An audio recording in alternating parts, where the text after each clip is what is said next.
How long would you wait to save your own life? 3 months? 6 months? A year? 2 years? What if I told you that in Europe, the continent that loves to lecture about healthcare, millions of patients are spending months or even years just waiting to see a specialist, get surgery, or receive treatment? And no, this isn't happening in some developing country. This is happening right here in Europe.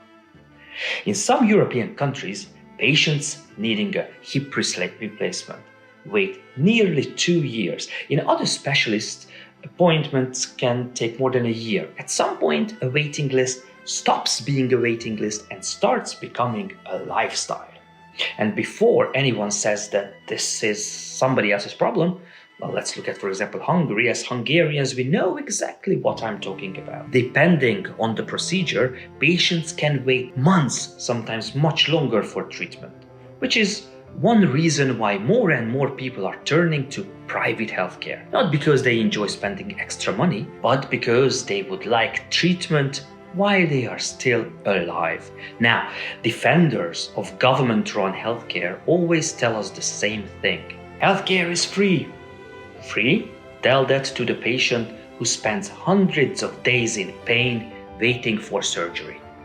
Tell that to the worker who cannot return to work because treatment keeps getting postponed. Tell that to the cancer patient whose diagnosis is delayed because the system is overloaded. The reality is simple. Waiting is not free. Waiting has a cost. A cost measured in pain, anxiety, lost income, and sometimes lost lives.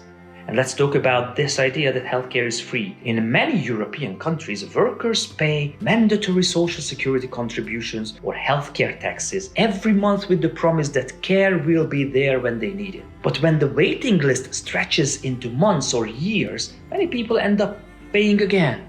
They buy private insurance. They visit private clinics.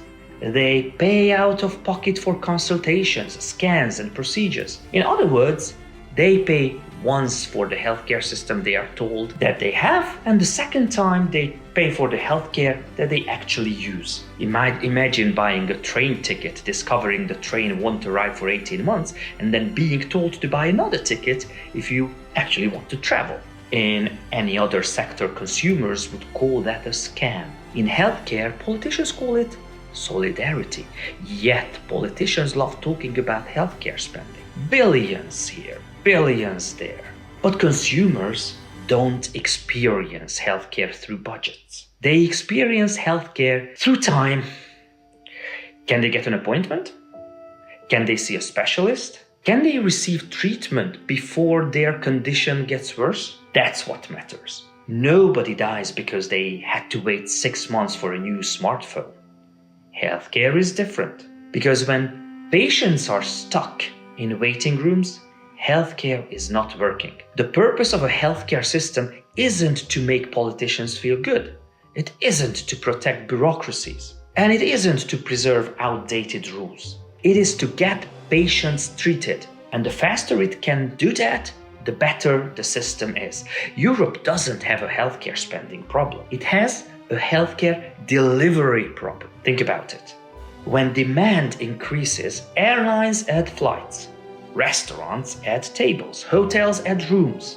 But in healthcare, governments often restrict capacity, limit new providers, and bury doctors under paperwork. Then they act surprised when the waiting lists explode. It's like locking half the doors of a supermarket and then wondering why the checkout lines are getting longer. And here is the frustrating part. We already know many solutions. Give patients more choice. Allow them to seek treatment from alternative providers. Expand telemedicine. Reduce bureaucracy. Encourage innovation.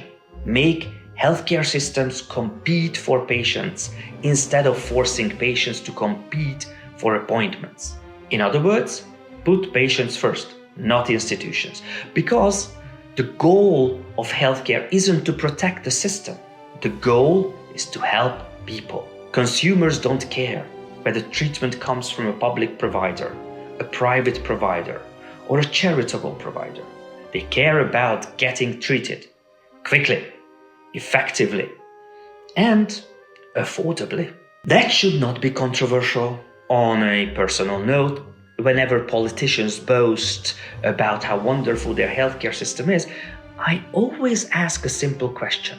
Would they be willing to wait 2 years for their own surgery? Because somehow the people defending waiting lists never seem very eager to join them. Europe has some of the best doctors, nurses, researchers, and medical innovators in the world. Patients deserve access to them without spending months or years in a waiting room. Because healthcare delayed is healthcare denied. And if waiting cured diseases, Europe would be the healthiest continent on earth.